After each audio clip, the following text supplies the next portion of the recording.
have a very unique Overland rig with me today. The owner is my good friend Metalcloak Mike from Metalcloak. He has come all the way up to join us for Jeepapalooza this week, and I thought you guys would be interested in seeing this build because it's got some new parts on it that I haven't even seen yet from Metalcloak, and also it's a two-door Overland, which is unique in its own. So if you guys watch and have followed the channel for a little while, you may remember Metalcloak Mike from our Rubicon trip back in September. He had a TJ, so he just built this over the last few months, and he wanted to stick with a two-door Jeep, and but get something a little more modern, updated. So this is a 2021. It's got the 2-liter turbo, and we're going to do a full walk around. We'll talk about the exterior mods, everything that Mike's done to it. We'll talk about the suspension, some of the new things from Metalcloak that are on here.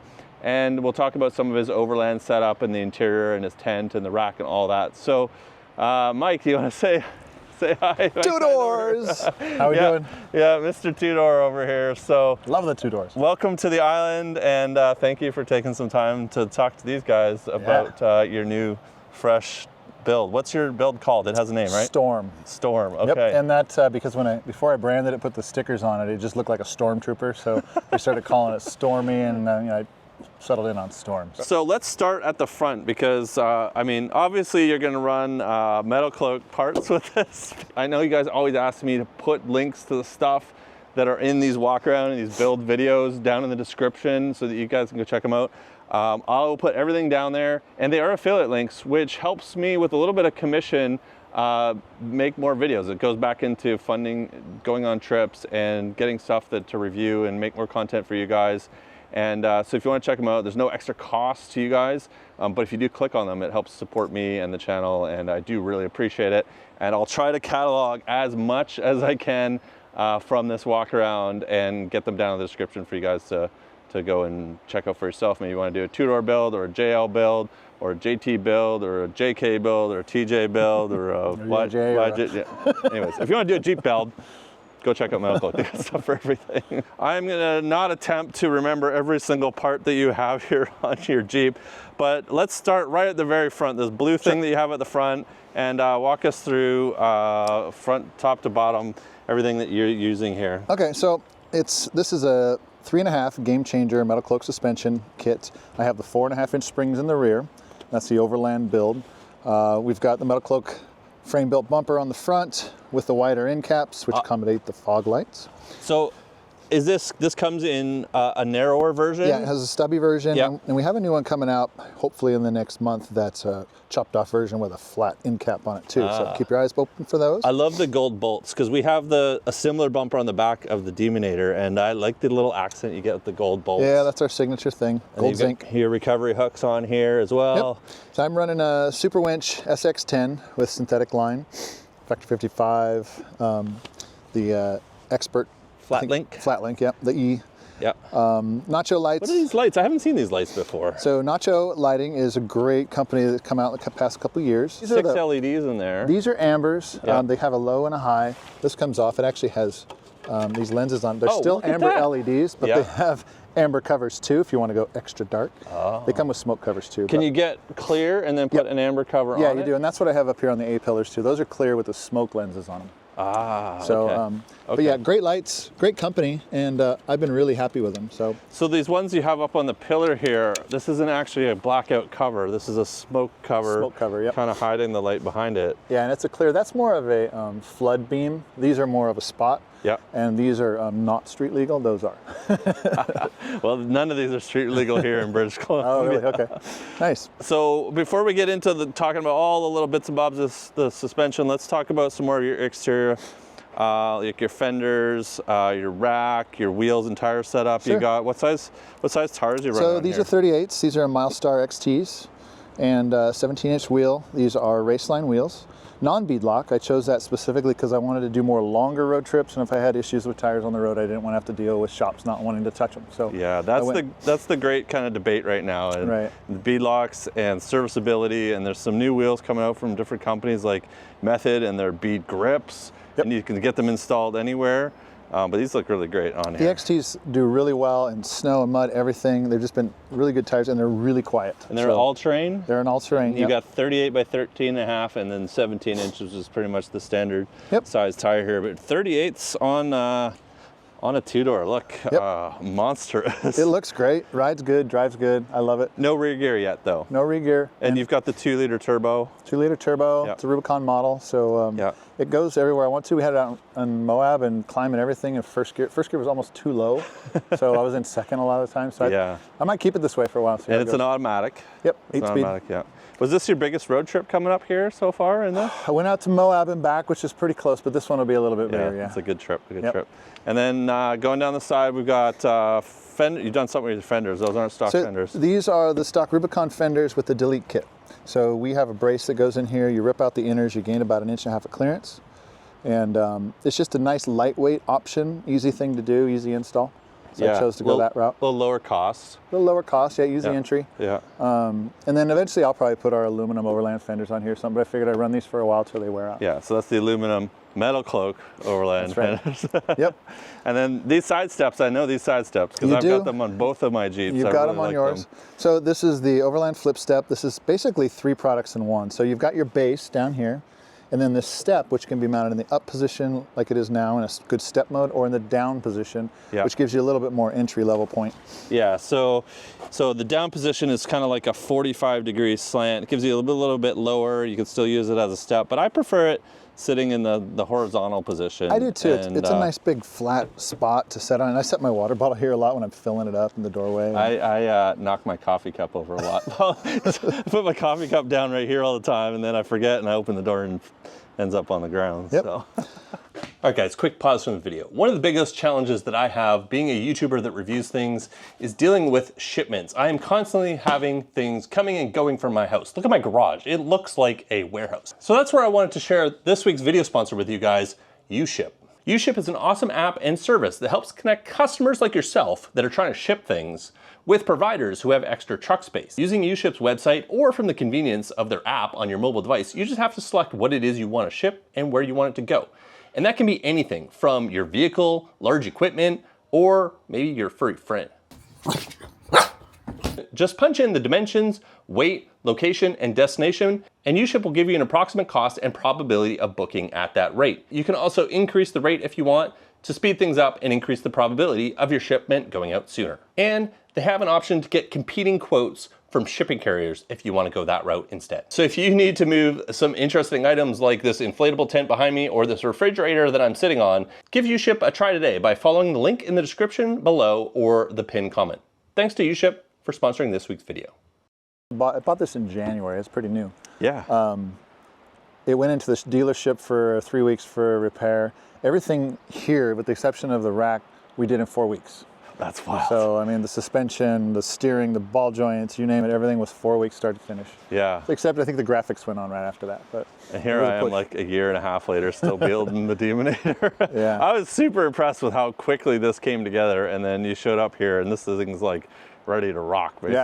Yeah, I've got almost 6,000 miles on it since it got built a couple months ago. That's crazy. So let's talk about your rack and around the back, and then we'll cover the suspension and steering components, and then anything inside that we want to talk about, because everybody likes to see the interior mods as well. Yeah. So, I mean, you've obviously got the adventure rack system. So one of the most common discussions that I have with people that I meet in person or people send me DMs is about roof racks, because as you know, we took the adventure rack system off of the JL and we put a Rhino rack backbone on there, but I still have the front hoop on.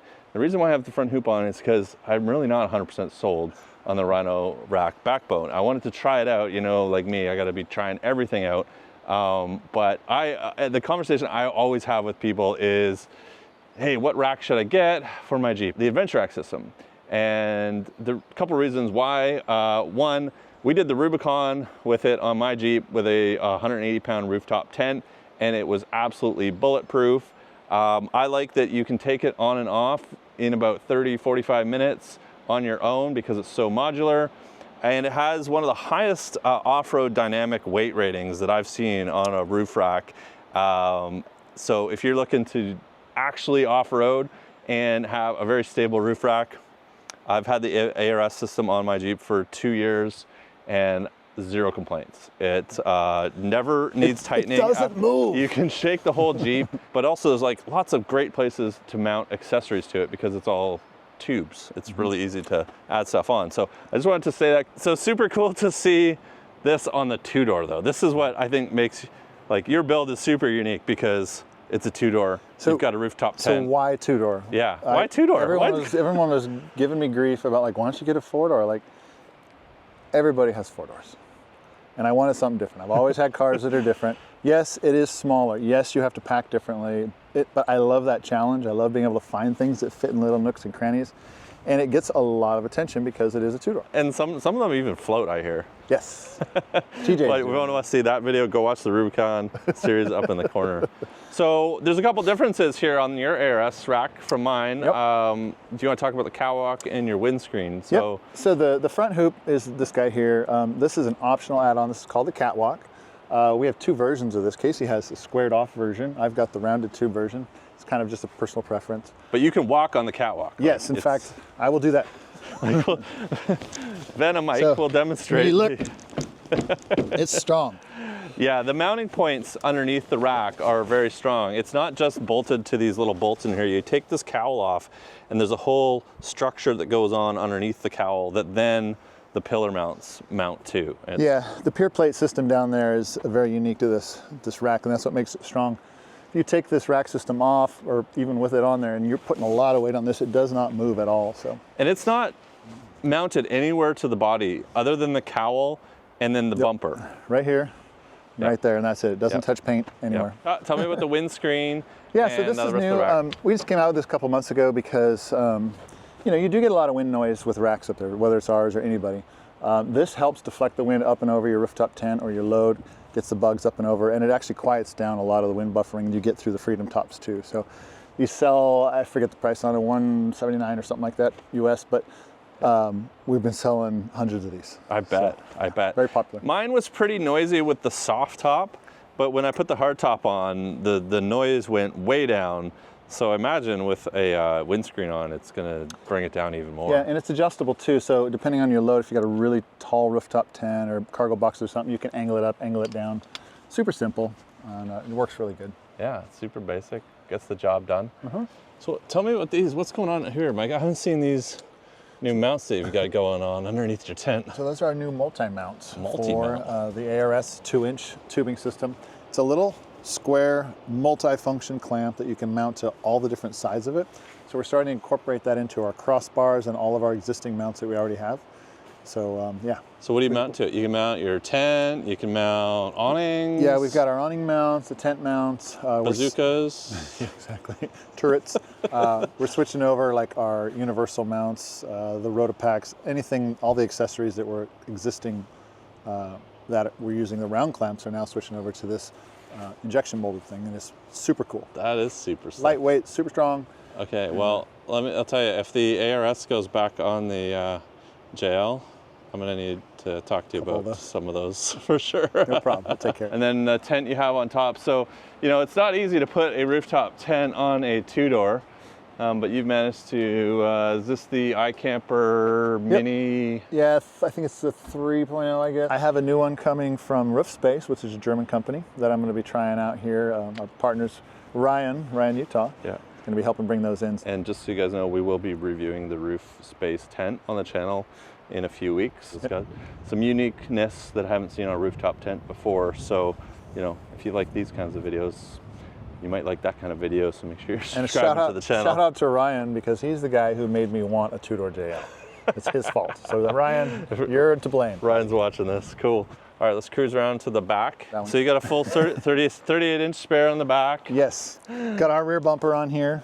Again, the frame belt bumper with the hitch. And so I'm using the Outback Adventure products flip down table. Trailgater, which you recommended. I did. I have it on the tailgate table. And the cool thing about this one is bamboo, but Doug will leave. Oh, what? Doug, I didn't get KC250 on mine. I'm gonna have to have a talk with Doug there. And he puts his little logo on there too. That's super cool. Yeah, it's pretty neat. I really love that. And having the little slide out cutting board bamboo piece on there. Just gives you so much extra working space. Yeah, the neat thing that I really like about this table, I mean, this isn't necessarily a plug, but some of the other tables out there, when you put them up, they rattle. Yeah. This one does not rattle. Yeah. So, I even have a little knife that I store behind mine as well, because there's a bit of a gap he's got the magnet there too, right? Yeah. But great system. Yeah. You can tell I got a little dust in those hinges. And the nice thing too, just like, Metalcloak, which is, family owned and operated, and everybody's like a big community at Metalcloak. These tables are made, Doug and his company, super good guy, just out there making quality products, and that's the products that I really like. And really easy to deal with too. Super nice guy. What's the bumper called? I forgot what it's called. It's a frame built rear bumper. Yeah. Yep. Very similar on both the JT, the JL. The JK's got a little bit different look to it, but they're all kind of similar concept. This is the full width, so it comes around, it has this platform, so if you're going to do a rack system, you want to make sure you get the full width instead of just the close-in. Yeah, the other thing too is it's nice to be able to step and stand on your bumper. If you didn't have anything to stand on, it does make opening your rooftop tents a little bit more awkward. Yeah, so constantly standing on that corner. Yeah. What I really miss now, not having my adventure rack on, is I had some handles here. Oh yeah. And so I would step up on the bumper all the time, and having the extra handle on there, which is a little smaller to grab onto.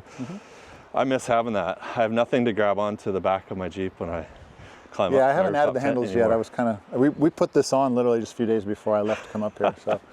So interior wise, I've got the ARS interior cargo tray for the JL. We make them for the JK as well, 2-door, 4-door. We even have one for the TJ, which is adjustable and removable. Very popular. Guess who helped design that one?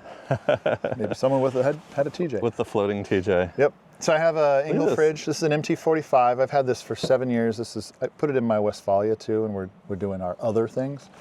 A little fridge slide in here mounted onto this seat delete platform made by Pareto Off-Road.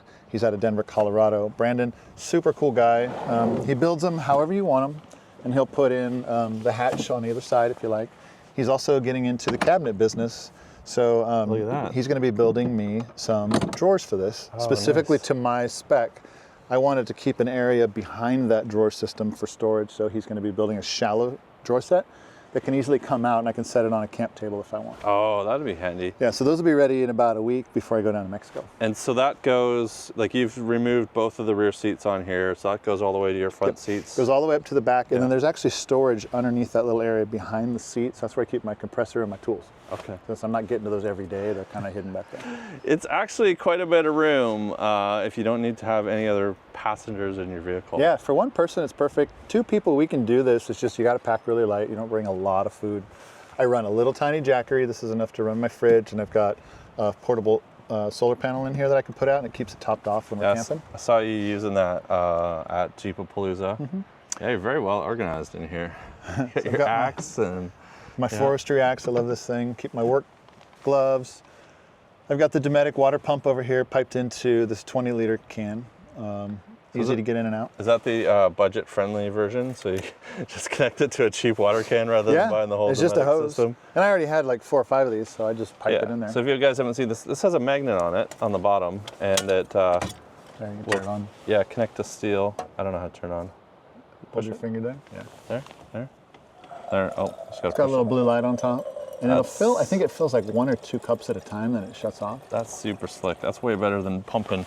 I have a Lifesaver jerry can, which is great because it takes out all the stuff in the water, but you got to pump it. USB rechargeable too.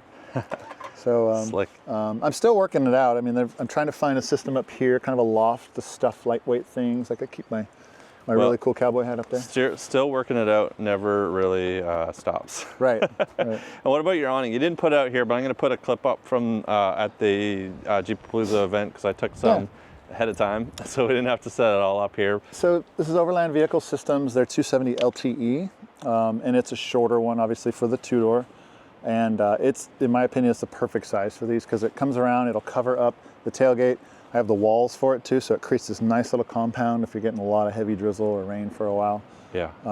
And we had some rain at Jeep. We did. Yeah, easy to set up, easy to take down. I mean, literally 30 seconds. It looks really good on the 2-door. Like, you had this set up as a booth at the event, and this whole setup just looked really tight. It looked really good. Easy and small and simple. So let's move up to your front seats, front seat area.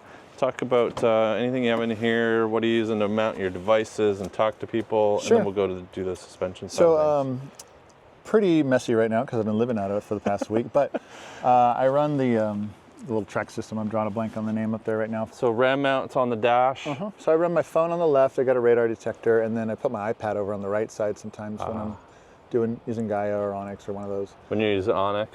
And I've got a small little dash cam up there too, mostly for when I'm around town, traffic stuff. Yeah, dash cams are super handy. I use mine all the time in case I miss something, but it's really good in case an accident or anything happens. And then up top, whose rack is this? Yeah, MPS? so that is MPS, Yep. Multi-Platform Solutions. And I run a rugged radio Adventure G1. And then I've got a Baofeng up there for when I'm around folks that don't run GMRS. Like us up here in Canada, we run a lot of ham radio. Yeah. You got your Stormtrooper, how appropriate. Miss Stormy up there. And an essential tool, if you guys are wondering what this is, that is, in case of emergency, you can break the glass in your Jeep really easily and get out. And cut seatbelts. And oh yeah, it has the seatbelt cutter on the other side here, a little blade inside there. Yeah. The only other thing I've done in there is I put the seat jackers in to raise the front of the seat up because I do have long legs, and that's a game changer. Just that little spacer there on the front end. Right here. For those tall folks, it's amazing what that does for you. Huh.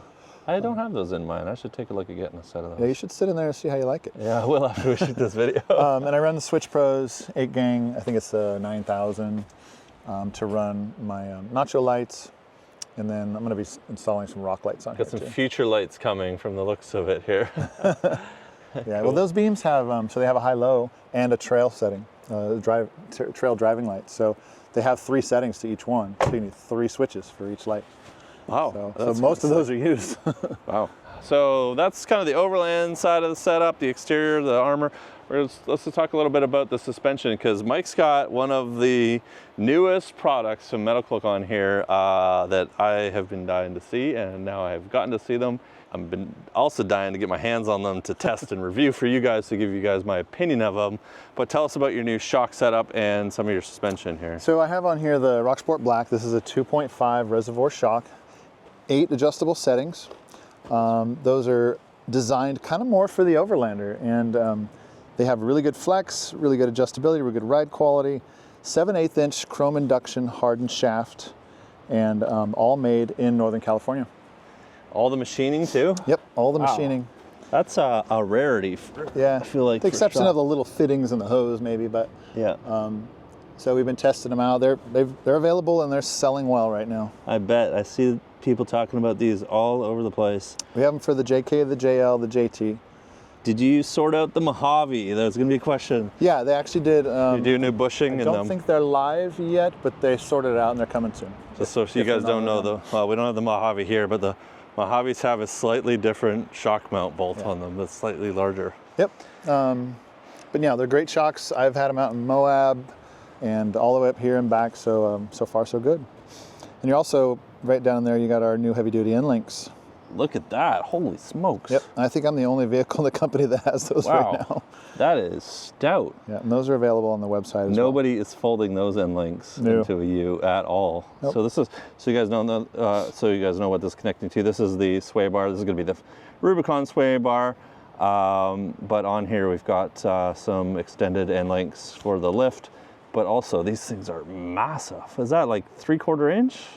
Sure. Almost an inch? Like that It's is, about an inch, yeah. that's a big N-Link here. All made in-house as well. So Metalcloak makes a ton of stuff in-house at their facility, what I call Metalcloak HQ in Sacramento, California. And I've been fortunate enough to have a couple of tours of the facility. And it's been a lot of fun just seeing how some of these parts are made.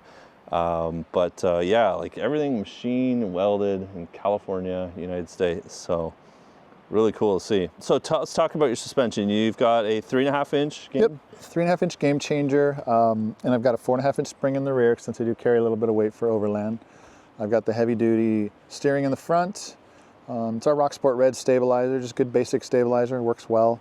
Yeah. And then I've also got our new ball joints, our baller joints installed on here Baller joints as well. Okay, we'll show those in a second, but all this stuff is gold. This is all the signature Metalcloak gold. So you've got your drag link, your tie rod, so if I can point in the right spot, your drag link, your tie rod. There is a track bar hiding in behind the steering stabilizer there, and then all of the control arms that Mike has on here are all signature Metalcloak gold. So you got your front control. You know, you guys should really put your logos on these things. We're working on that, ironically. You know, the signature gold is, you know, well known, but for somebody who's unfamiliar with Metalcloak, it'd be really cool to see a little bit of branding on here as well. It brings up a good point as to why we do the gold zinc, and I think that's important to note is we chose gold zinc because it's a really good coating to prevent against rust.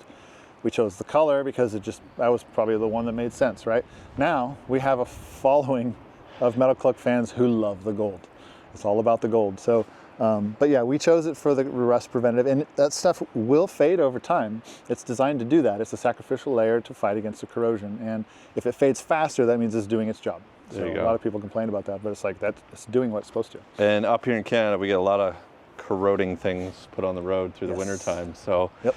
And then you've got all your skid plates under here as well, which are all also gold. I didn't familiar with these because we have these on the jail. Yep, that's our full belly skid. Obviously the 2-door is going to be a shorter version than the 4-door, but we make them for all the different platforms. And it's one of our best-selling products. Super strong. We only do steel because steel glides over rocks, aluminum does not.